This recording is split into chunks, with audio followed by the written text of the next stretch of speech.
ready. Recognize the city of champs. Boston, baby, we do what you can't. Locked on number 18, Tatum and Brown, J-team. Step back, we gon' wet that and slay teams. Of course the Celtics, who else could it be? Screaming like KG with the Larry O.B. Karalis above average, assessing the team status. Best daily pod, no cap, salary matching. Clutch like Bird the DJ, keep John on replay. Prime time, dapping up the truth on the sideline. Raining J's, how it started, raising banners, how we finished. Locked on Celtics pod, home of the winners. B. Hey there, welcome back to the Locked On Celtics podcast. Thank you for making this show part of your regular routine in August and September. This is a Monday, Wednesday, and Friday podcast, 3 days a week, which is still much more than any other Celtics podcast is coming close to podcasting. So if you want Celtics content in the dead of the NBA, Locked On Celtics is where you're going to get it. It's free, it's fresh, 3 days a week. Once the season starts up again, once training camp opens up again, 5 days a week, and everywhere podcasts exist. Show's also on YouTube. You can catch me on YouTube. If you want to watch the show, you can see I'm upgrading the apparatus. I'm in the process of a massive upgrade. Right now, I'm green screening it, so I've got the kind of a funky back. I actually kind of like how the green screen is looking, but I am building a specific studio set for the podcast. I think it's going to come out pretty cool and just special for the YouTube viewers. It should be kind of fun. Audio podcast not going to change, but a little something for the video, because I love video. I'm a video guy by nature. I'm John Karalis. I cover the Celtics for Boston Sports Journal. I'm in my 16th season coming up covering this franchise, so I kind of know this team inside and out. I've also written a book called The Boston Celtics All-Time All-Stars, something maybe relevant now as we look back on Celtics history in the sad recent events, the passing of Bill Russell. So for now, we're going to do a mailbag podcast. We're doing a mailbag later on, questions. I like to end these mailbags on some fun questions. When people ask questions about when I played, the podcasting in general, that's coming up later. Some questions about which past player would come would do well in the current NBA. Let's just start with some current questions with David. Any news about Matt Ryan? Does he still have a chance to play somewhere else? Yeah, Matt Ryan is at this point a free agent, and if he right now, I don't know if he's going to even come to camp. I bought into the Matt Ryan hype during the course of Summer League. I think he's just a hell of a shooter. I don't know what the Celtics are going to do with him, if they're going to invite him to camp, if they see the need to fill other spots ahead of keeping Matt Ryan around. I don't know. I think right now it's starting to look like Matt Ryan might end up having to go somewhere else, which would be unfortunate. I think he can be a pretty good player. And I don't know. I feel like the Celtics might regret that. I really do. I feel like they might regret that a little bit. But they're a team with championship aspirations. They have to figure out where their true weaknesses are. And is Matt Ryan going to get the reps that he needs to become what I think he can be in Boston? Maybe not. And that's just where we have to accept it. And if he becomes Max Strus, then so what? He becomes Max Strus, and the Celtics say, well, it would be nice to have a Max Strus type. But if they're going off and playing for a championship or winning a championship, then whether they have a Max Strus type or not, it doesn't really matter. So for now, I'm not sure. He does have a chance to play for somebody else. He has a chance to. There's been some kind of like rumblings about him maybe going overseas. Could be a good option for him. I've been a big proponent. If you heard on the podcast before, I've been a big proponent of players, these marginal players, maybe going overseas to make their money. And there's no doubt about it. Matt Ryan, I think he can be good. I think he can play at the NBA level. But if there's more money to be made over in Europe, and Matt Ryan is in his mid-20s now, go get your money. Go make your money. So, but right now, that's where I am on Matt Ryan, and I don't know if he's going to be invited to or have a chance to make a a roster spot here in Boston. Adam asks, for all the worry about the luxury tax, I'm wondering if the money ownership makes from playoff games, especially 7-game series in the finals, is enough to offset the cost of the tax. How much money does ownership make off of playoff games, including the finals? Is it enough to offset the cost of going into the luxury tax? Offset completely? No, but it's different for the Celtics because they don't own the building, and it's owned by the Jacobs family, Delaware North, the owners of the Bruins. The Celtics have to pay rent, but they have a pretty good deal. And my understanding of the deal is concessions in the building go to Delaware North. The Celtics keep the gate, the tickets, and that could be somewhere around $2 million a game, I think. Maybe a little bit more at this point. Could be 2.5, somewhere in that range. Don't know exactly, but $2.5 million per game. If you have home court and you play 4 home games and 7, 7, 7, 7, well, let's do the math. It's even if it's 2, if we say 2, then you get 4 home games. That's 2, 4, 6, $8 million per series, 8, 16, 24, 32.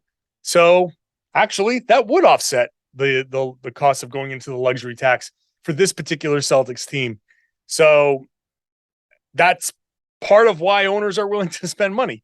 Now, some of that money does go into a playoff pool, I believe, where players they do get a payout. So it's not all like they don't just get to keep all of it. I don't think there's some level like the players get something, but there's enough made if the team keeps advancing to go towards the luxury tax bill. So that is certainly part of the calculations. Now, the Warriors, who own the Chase Center, get to also add their concessions to that, and that's money that they can keep, and that helps. I don't know how much money they sell in concessions per game, but it's a lot, and that gets into their calculations. But also, the Warriors are spending $160 million in luxury tax. So that is that's not going to offset anything. I'll put it that way. It's not going to offset a whole lot. It might offset like one player's luxury tax bill. They're so deep into the tax. But for Boston, that is absolutely something you should take into account. The playoff gate is going to help with the luxury tax, regardless if the Celtics don't get the concessions and other stuff on top of that. Todd asks, ask about the rumor. There's been some kind of rumblings about a Jazz, Lakers, Knicks 3-team thing, which is not, it's mostly just rumor. I'm not sure about how deep that rumor goes, but according to the rumor, Westbrook would go to the Jazz and get bought out. And Todd asks, don't know who would want Westbrook in a buyout. And this is the interesting kind of dichotomy when it comes to Westbrook on the $40 million contract versus Westbrook as a minimum guy. There will be a competition. If Westbrook if he gets bought out and he goes off and just takes the minimum somewhere, then there will be tons of competition to sign him at the minimum. Now, part of why he had the falling out with his agent, his prior agent, is that his agent doesn't want him to go off and take the minimum. His agent doesn't think that that's the right course of action. And because if he does take the minimum somewhere, then that means he basically becomes a minimum guy. Once you accept the minimum, you set your value at that. And maybe that's where Westbrook is anyway. Or maybe he's a taxpayer mid-level guy. I mean, his stats over the course of this past season, like the counting stats were okay, but it's his impact. Like you look at him, he still averaged 18.5 points a game, 7 assists, 7 rebounds.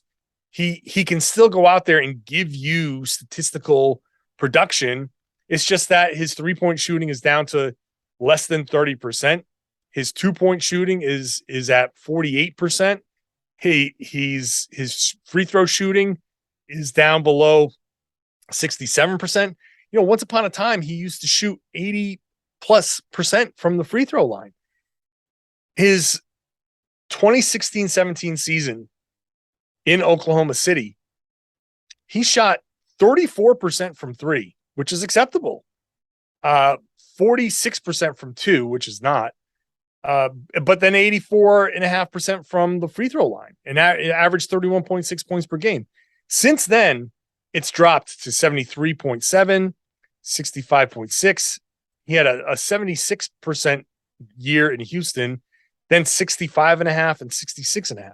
His free throw shooting has dropped off incredibly. His shooting overall, his shooting has just declined incredibly. Who would want him? At the minimum, I can see fringe teams that need an impact player that are fighting to get out of the play-in.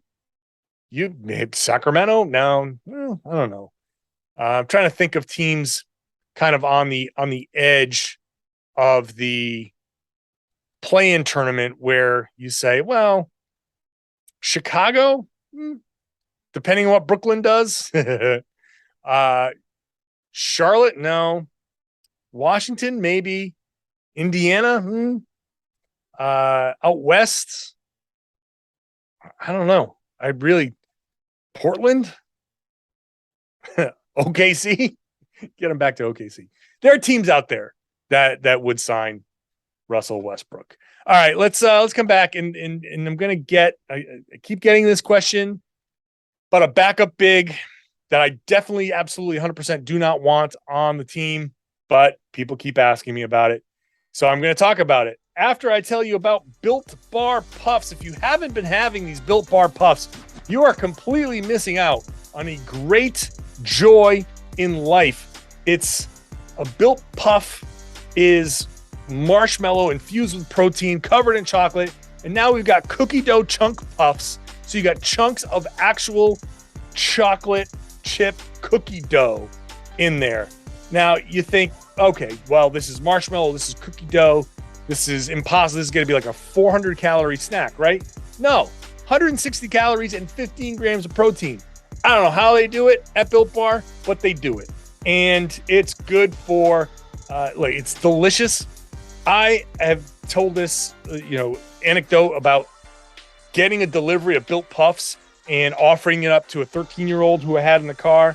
And he was just like, yes, love them. Give me more. He had another one.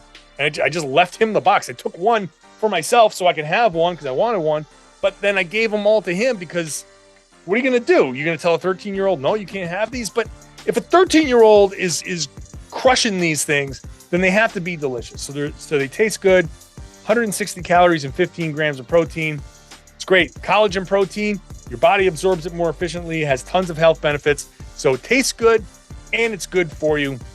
I think that sells itself. So go to built.com. Use the promo code LOCK15. That works every single time. LOCK15 gets you 15% off your order at built.com. Promo code LOCK15 every time. It doesn't expire. It doesn't go away. LOCK15, 15% off. Go pick up some cookie dough chunk puffs right now at built.com. And thanks for making Locked On Celtics your first listen every day. How about making Locked On NBA your second listen? Unless I'm hosting, you can make it your first listen. That's fine. That works too. I do host on Wednesdays with Jake Madison of the Locked On Pelicans podcast. We do have a lot of fun. There's rotating hosts all week.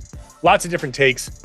It's a fun way to consume NBA news and information. Locked On NBA, wherever you get this podcast, you'll find that podcast. An anonymous, I only had to bring this up because of the content of the question. I think somebody's trolling me here, but it was from an anonymous person who said, if you were Brad Stevens, would you add Hassan Whiteside to the team? Do you think it could be an effective backup big for our team next year? I recently had Keith Smith on the podcast. He brought it up. If you missed it, this was my reaction. The one name stuns me. then I'm going to say it. And it might be the one you don't like. I cannot believe I'm kind of to the point where Hassan Whiteside the worst idea. I love it. I love it. For those listening and not watching, I fell out of my chair. I literally fell forward, face planted out of the chair. You can watch on YouTube and you can see the camera shake as I hit the floor. I do not want Hassan Whiteside. I do not like Hassan Whiteside as a player. I just don't think he can. I don't want him. I don't want Hassan Whiteside. And I understand the argument. I get it, but I don't want anybody on this team with the potential to mess up the chemistry. I don't want anybody on this team with the potential to be going for his and saying, "Hey, sorry guys, I gotta go chase my stats so I can get the next contract because I'm only here on a 1-year minimum deal. I got to go out there and prove to everybody that I can still block shots or do this stuff." And if he doesn't get what he wants, he's going to be a malcontent. And I just don't want a team to have to go through that. I don't want to have to send him home. I don't want to have the dead money on the cap in the luxury tax, which compounds that. I don't want any of that stuff because the dead money on the tax, it's not a matter of saving Wyc Grousbeck a few bucks. But if there's dead money on the cap, then it just makes the next thing the Celtics need to do less likely, just a tiny bit less likely. Or maybe they don't use that TPE later. They don't do. I just don't want to even get to the point where they don't do something they need to do because the Hassan Whiteside thing screwed everything up. I don't want him poisoning the well. I don't want any of that stuff. So no to Hassan Whiteside. I don't care. He's not switchable. He's not going to be an offensive threat. I just don't want Hassan Whiteside anywhere near this team. That goes for Boogie Cousins. Don't want him on this team because same reasons. He's going to go out there and try to go for his, and he's going to have whatever attitude. Every time there's a whistle, he looks like somebody farted next to him. I don't want that chemistry issue. I don't want that energy in the building. Just don't. This is a very precarious type of situation here. The Celtics are trying to win a championship. They have this mix, which looks good. Don't want to tip this tray. It's like a tray full of food. I don't want that to tip over with somebody plopping a big Hassan Whiteside on the edge of that tray. No, thank you. No. Let's get into some fun questions here. Tom asks, which Celtics of the 1990s and 2000s would be better in the current NBA? Specifically, how would Antoine Walker turn out if he were playing today? I think if Antoine Walker was playing today, he'd be playing the exact same way. There will be no difference in Antoine Walker's game. He shot as many shots. What's he going to shoot? More threes? He shot plenty of threes. Look at his 3-point attempts in 2001.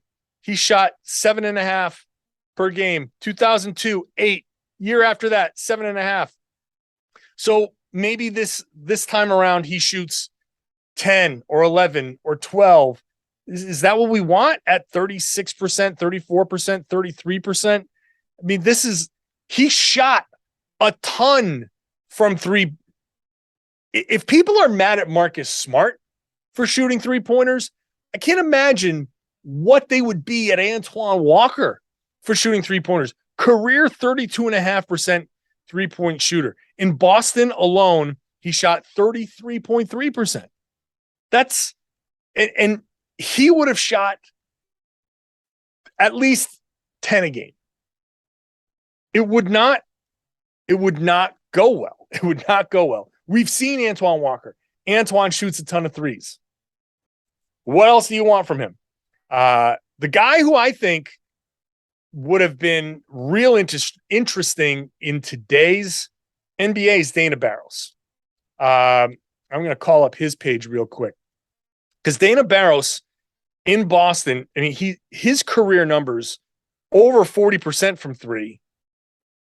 In Boston, 6 seasons in Boston, almost 41% from three. He led the league 1 year at 44.5%. He's the guy who I really would. Now he's 5'11". He's a little on the smaller side, but I think he had a nice career, 14-year career in the NBA. I mean, that's not nothing. You play a long time. He probably would benefit the most from the let it fly. I mean, the most 3-pointers he ever took was his one All-Star season, 1995 with Philly, where he shot 46% from 3. That's incredible on 5.2 attempts. That's a guy you want shooting 12 times a game. So I think Dana Barros is the one guy who, if he played today, you'd say he'd have the super ultra green light, the mega green light to go out there and shoot, and probably would be heralded as one of the league's great shooters who probably would make a ton more money just being a dead eye. Like he'd be Seth Curry, but like a better Seth Curry, who's become a very important player. So I think he could be a better version of that. Vincent says, did you play the lottery? I did. I lost. I didn't win anything. I didn't even get a couple of bucks. Carson Edwards eyeing a move to Fenerbahce in Turkey. And we're just talking about that. Yeah. Very excited.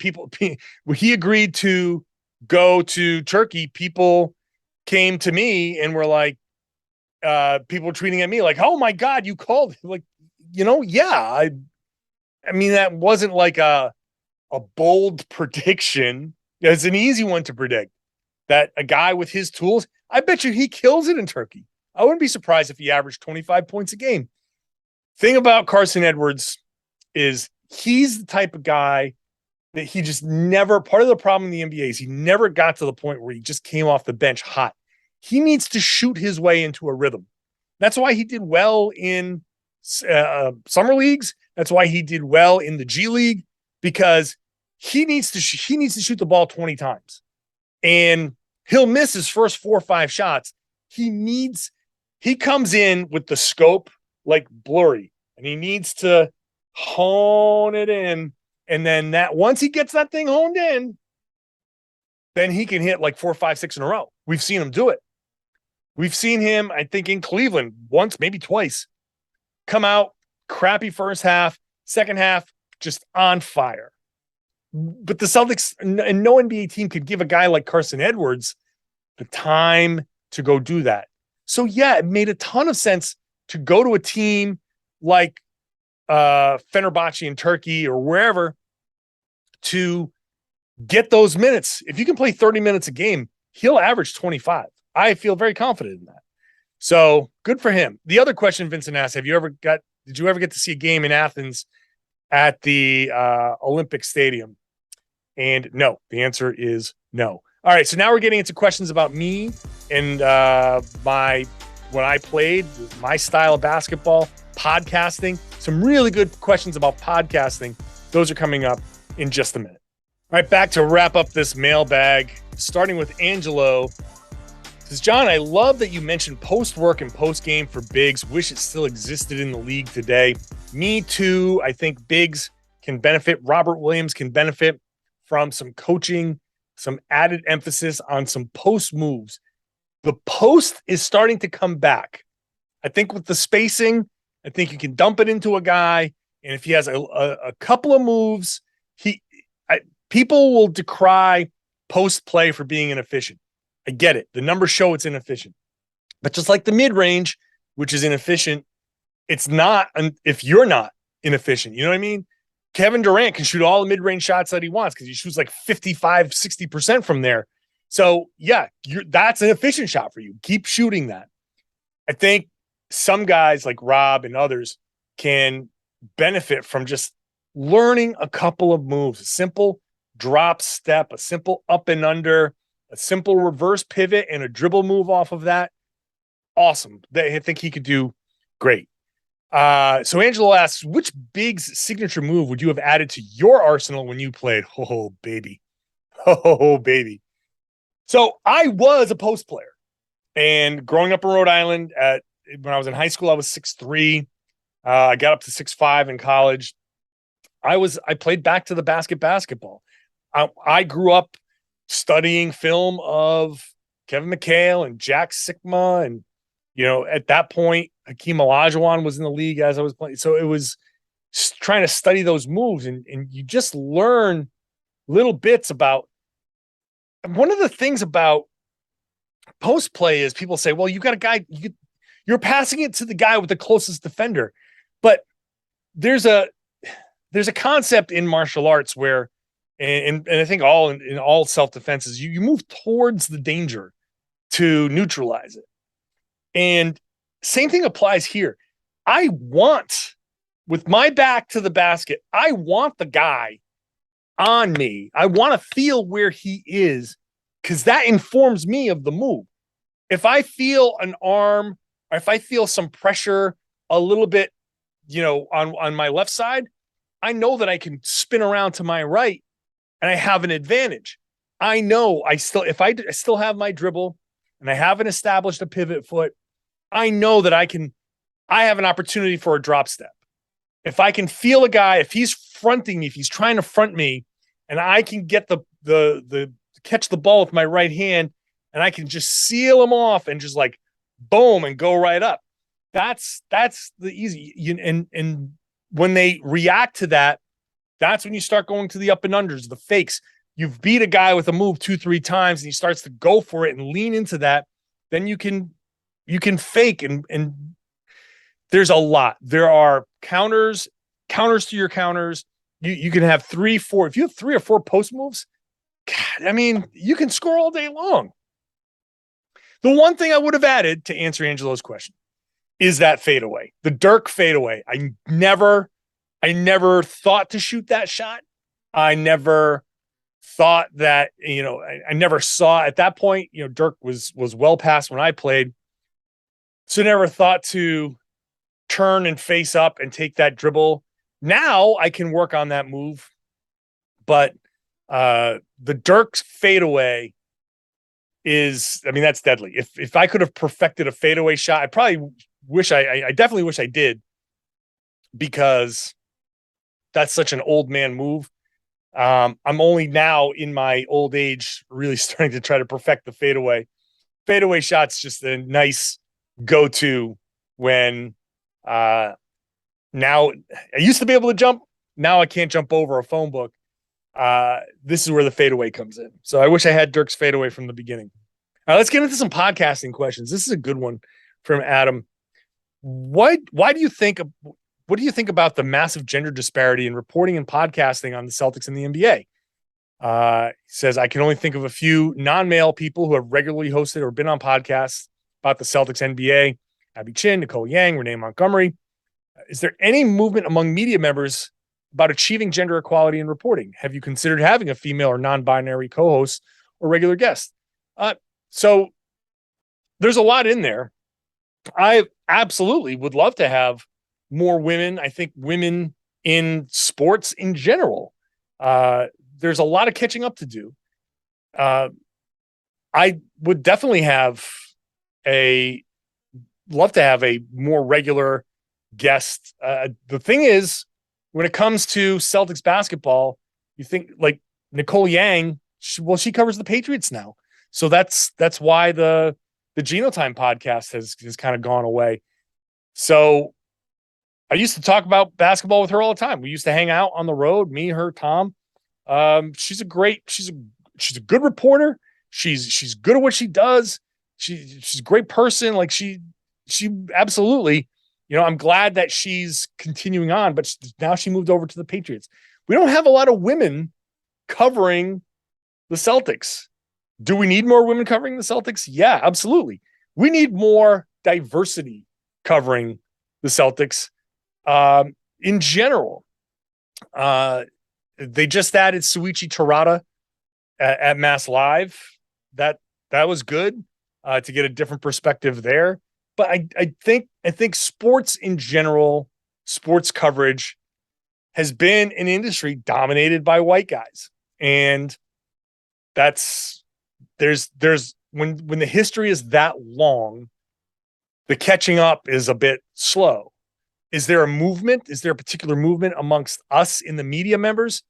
I mean, we haven't done anything. I'll be honest with you. There's no, I don't know.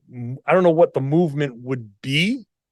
But I don't think there's any, just looking around the guys that do cover the Celtics, I don't think anybody cares. Like who's in that media room is inconsequential to us. So if the Globe were to hire more women, if the Herald were to hire women and there were more women around, I think everybody would just be like, yeah, cool. That's great. I don't think anybody here is threatened. I think we all feel good about our place. I think there's an insecurity in some people that people are coming for their jobs when we talk about stuff like that. Like, no, that's not it. There's plenty of opportunity out there. So yeah, if there's I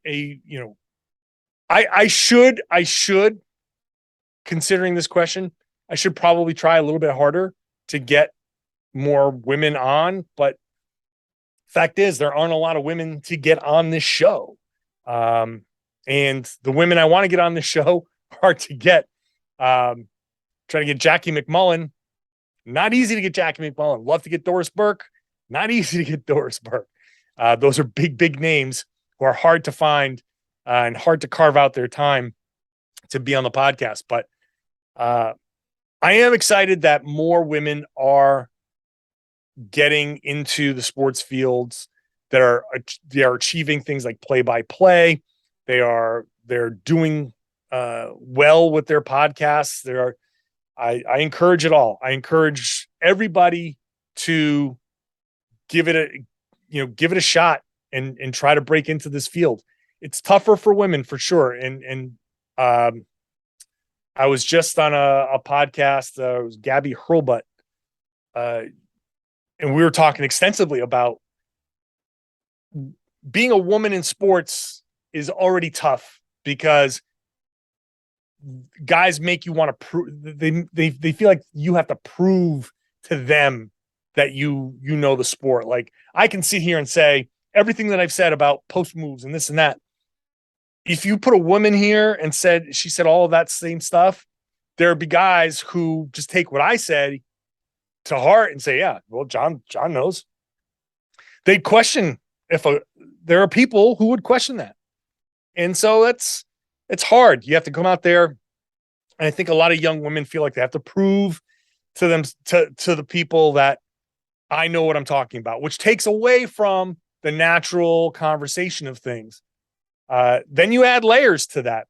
Is it a black woman? Is it a a gay woman? Is it a woman with non-binary? Is it however many layers you throw on there and identifications? And I apologize. There are many people who identify in ways that I may not accurately depict, but each one of those identifications adds a layer of difficulty to doing this, sitting here.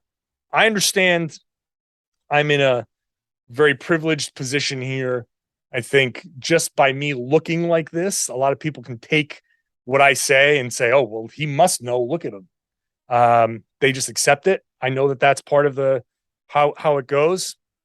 But I am all for the increased diversification of the sports media, and whatever I can do to help, I'm certainly happy to do so. And hand up, I should try a little bit harder to find more diverse guests and regulars on the show.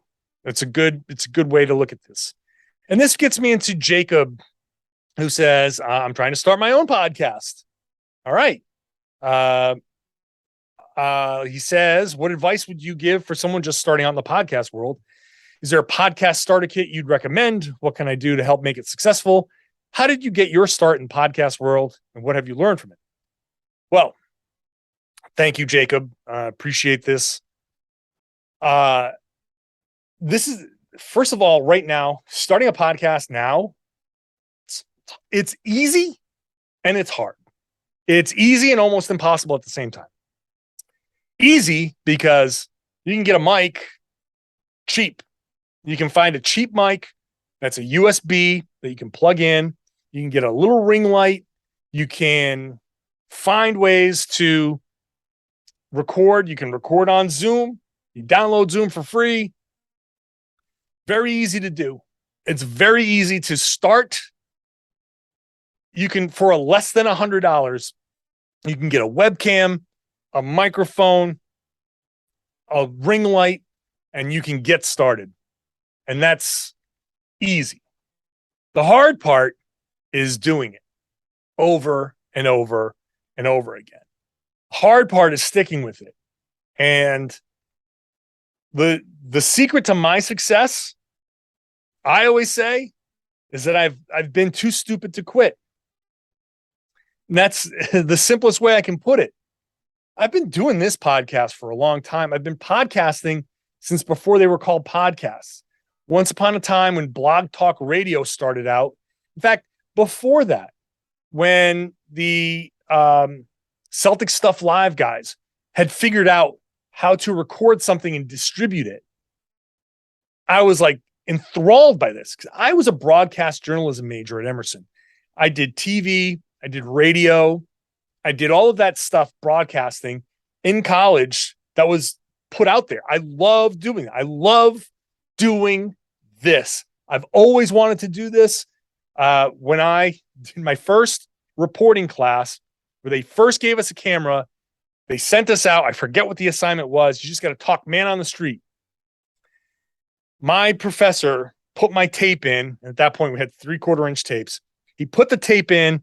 He played it. I started talking to the person. I was looking into the camera, and he stopped it, and he just looked at me and he goes, "You love the camera, don't you?" And I was like, "Yeah, I do. I do love the camera." I'm sitting here by myself in this room with 3 lights and a camera, and I'm talking to you. Even though there's a camera in front of me, I'm talking to you. I love talking to you. This is the best. This is the best part of my day. This is the best job I could ever have. I never want this job to go away. But at the beginning, when it was because of the fun. At the beginning, it was because of the fun. And you do it on a regular basis, but people start to fall off from time to time. You know, oh, I'm too busy. I can't get this person on. Let me try to get this other person on. Too busy. Can't do it today. Well, I want to do a show. Let's do a show tonight. How about tomorrow? How about this day? And it became difficult to do. So then that went away for a while. And I kind of always get back to it here or there. I always had the itch.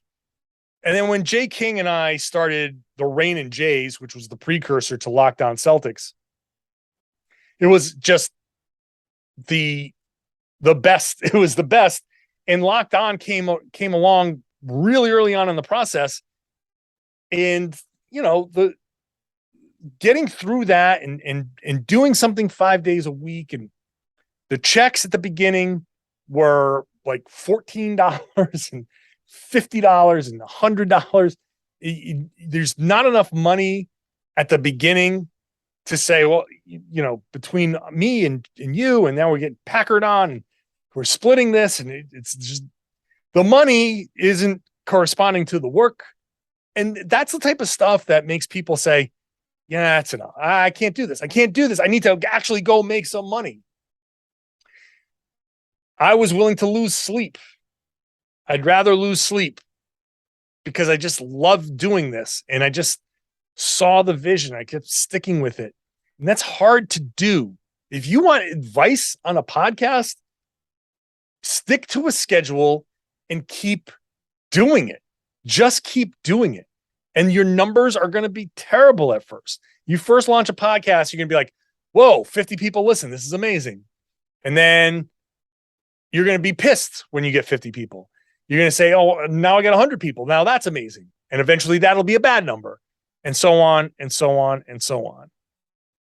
And you just have to have the ability to keep doing it over and over and learn from your mistakes, try things, take chances.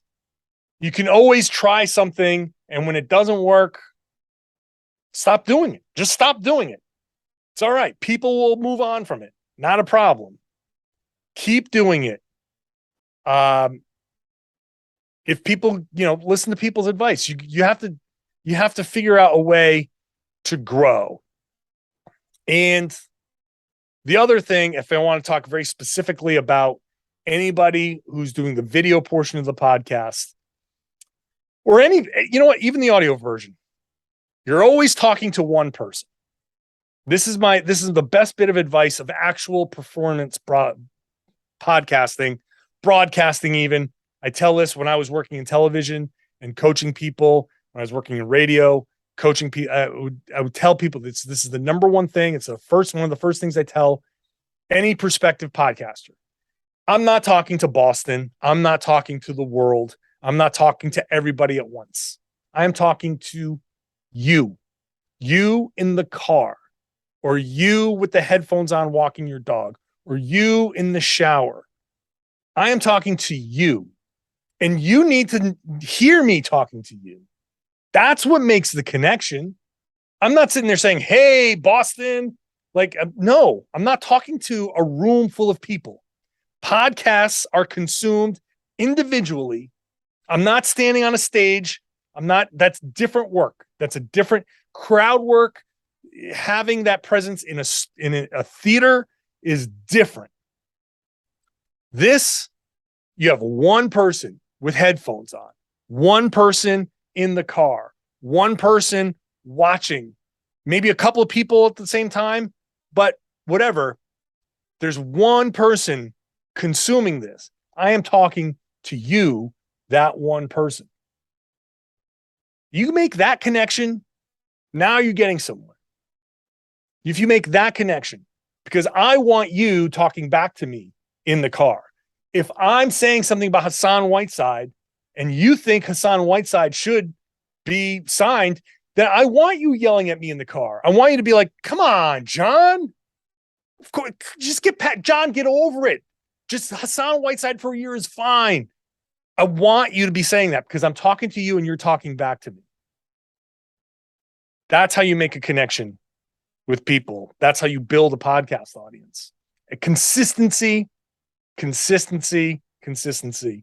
Make sure, the number one restaurant in the world is? It's McDonald's. I had an anchor, Ernie Anastas, in New York. We would butt heads sometimes, but he's a good guy. He's always coming from the right place. And he said this, number one restaurant in the world is McDonald's. Is it the best restaurant in the world? No. But it's, no matter where you are, you can be in Paris, you can be in wherever, like in the Middle East, you can be in Iran, you can be in Australia. Wherever you walk into a McDonald's, you know what you're getting. And that's what makes it number one. That's what, thinking the podcast, whenever somebody puts on Locked On Celtics, you know what you're getting. This is my podcast advice for everybody. Talk to one person, stick to it. Just keep sticking to it and just set the expectation, deliver on that expectation. Are you doing once a week? Then do it every week. Don't say we're doing it once a week and then stop. When we switched to 3 days a week, I spent 2 weeks telling people, hey, coming up, set the expectation. This is just a general life advice on top of it. Set the expectation. I'm going to be there at 2 p.m. Okay. Don't tell me 2 p.m. and show up at 2:30. Now I'm going to be pissed. Don't tell me you're going to do a podcast Monday, Wednesday, and Friday and don't. Okay. Oh, you're a daily podcast Monday through Friday? Gotcha. Oh, okay. Here's my I'm adjusting the expectation coming up. It's 3 days a week. August, 3 days a week. September, 3 days a week. Unless something comes up, I can go more. But you set the expectation and you deliver on it. If it's a once a month podcast, so be it. But don't say, I'm here for you every week, and then 2 weeks go by because you don't have anything to talk about. Well, you know what? Now you got to work. You got to work at it because there's an off season. If you're going to take time off, set the expectation. No problem. Take some time off, but set the expectation, deliver on it. All right. That's my podcasting advice. Hope everybody, if you're launching a podcast, good luck with it. It's hard to do because everybody's doing it. It's so easy to do that everybody's doing it. And people get discouraged and they fall off. Everybody's excited to start a podcast. Everybody's excited to start their podcast. They love oh my God, I can't wait to do this. Maybe you've listened to me. Maybe you listen to Jay and Sam. Maybe you listen to B-Rob and you're like, I want to do that. I want to do that. And you do it. And you're like, 10 people listen to that. What am I doing? And then it goes away. You got to deliver on that expectation. Stick to it. All right. That's it. That's the podcast. I'll be back on Wednesday.